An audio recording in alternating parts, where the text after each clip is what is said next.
Bon ben voilà, une fois que vous avez fait ça, c'est très facile d'aller modifier à nouveau les choses, un calque de réglage ou l'autre.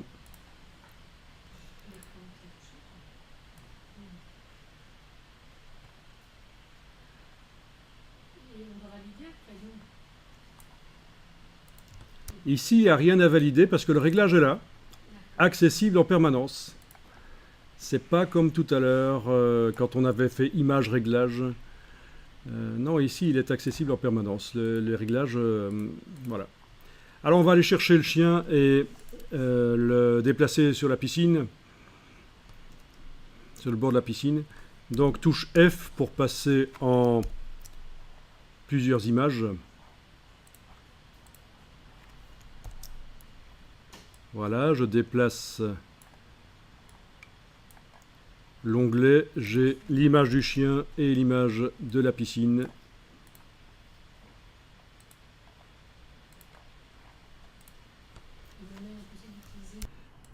Donc, quand l'image du chien est activée, groupe chien et ombre fermé, vous déplacez le groupe vers la piscine. Et voilà. Voilà. Ben oui, il est énorme. Pourquoi? Mais parce qu'en fait, la référence visuelle, c'est par rapport à la ligne d'horizon.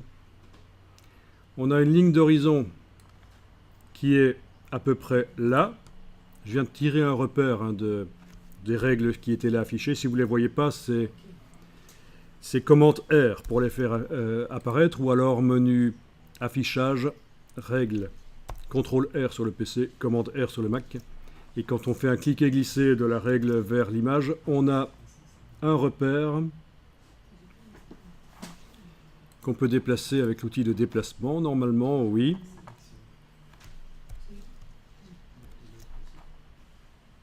Voilà.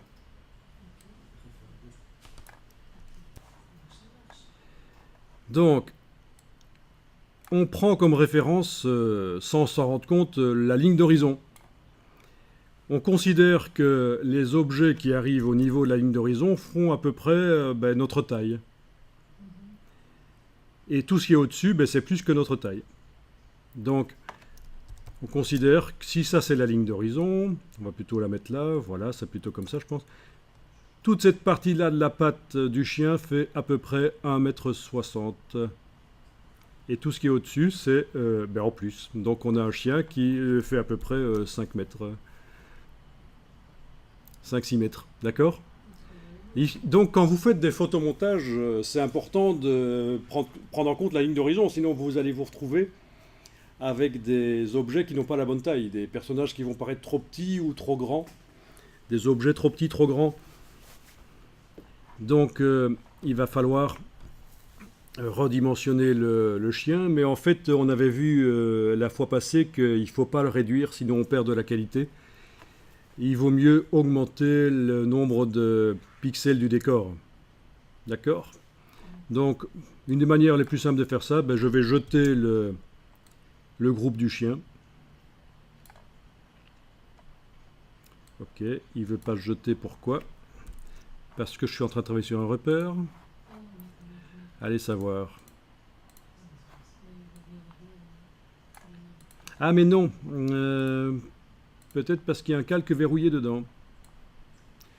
Mais oui, c'est ça. Si j'ai fait 2 fois. Ben oui.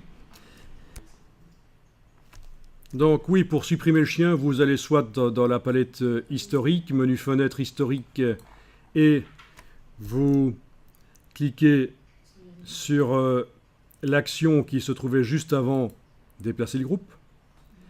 Ou alors, il faut jeter le groupe à la corbeille, mais ça ne marche pas ici. D'ailleurs, vous ne pourriez même pas le déplacer, le chien. Je pense que si vous essayez de le déplacer, ben voilà, il y a un message. Impossible d'utiliser l'outil déplacement car le groupe est verrouillé. Et là, vous vous dites, mais tiens, c'est bizarre, il n'est pas verrouillé. Sauf que c'est à l'intérieur qu'il y a quelque chose qui est verrouillé. Et c'est aussi pour ça que j'arrive pas à jeter le groupe chien et ombre. C'est parce qu'à l'intérieur, il y a quelque chose qui est verrouillé. Ça, c'est parfois ennuyeux. Vous avez parfois même des éléments à l'intérieur qui sont verrouillés. Un élément qui est verrouillé à l'intérieur d'un sous-groupe Et à cause de ça, vous ne savez pas déplacer, vous ne savez pas mettre à la corbeille. Voilà. Donc, je vais déverrouiller le calque chien et jeter cette fois-ci chien et ombre à la corbeille. Il veut toujours pas. Pourquoi? Il faut que j'aille voir à l'intérieur. Ah, il y a les calques ici qui sont verrouillés aussi. Oui, voilà. En fait, c'était les calques à l'intérieur du groupe qui étaient verrouillés. Voilà. Voilà, cette fois-ci, j'ai réussi à mettre le chien à la corbeille. Il n'est plus dans la piscine.